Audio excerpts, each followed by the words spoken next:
En 1984, dans l'une des prisons américaines, le gardien qui était enfermé à l'extérieur de la porte extérieure a reçu un appel du surveillant de la prison. Il lui a dit qu'il y avait une bombe dans le bâtiment numéro 1, et le surveillant a donné l'ordre d'ouvrir les portes de la prison et de prendre une camionnette et de l'amener au bâtiment le long de la prison. Celui-ci était entouré de 2 clôtures et l'entrée de la prison est en réalité, il y a 2 portes devant une prison loi qui empêche les 2 portes de s'ouvrir en même temps, mais à ce moment-là il y avait une bombe dans le bâtiment, donc contrairement aux lois, le gardien de la porte a ouvert les 2 portes ensemble, puis il est entré dans un fourgon de la prison. Portant la bombe avec eux, et l'un d'eux posait des extincteurs sur la base d'abaisser sa température afin qu'elle n'explose pas. L'équipe des explosifs a mis la bombe dans une camionnette, et ils ont quitté la prison par les portes qui étaient ouvertes devant eux. Les gardes regardaient cette scène.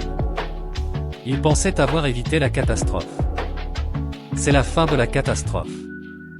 Mais ce qu'ils ne savaient pas, c'est que c'était le début de la calamité, car l'équipe des explosifs, qui était composée de 6 personnes, et ceux qui sont sortis par la porte ouverte de la prison, étaient en fait des prisonniers, et ils n'étaient pas des prisonniers. Ils s'évadent de prison et sont prêts à tout pour conserver leur liberté, donc je n'ai pas besoin de vous dire que les événements qui vont suivre seront insensés. Avant tout cela, comment ont-ils pu régler leur tour de mouton? D'où vient la bombe? Comment sont-ils sortis de leur cellule? Et où sont passés les vêtements des gardiens? Bien d'eux.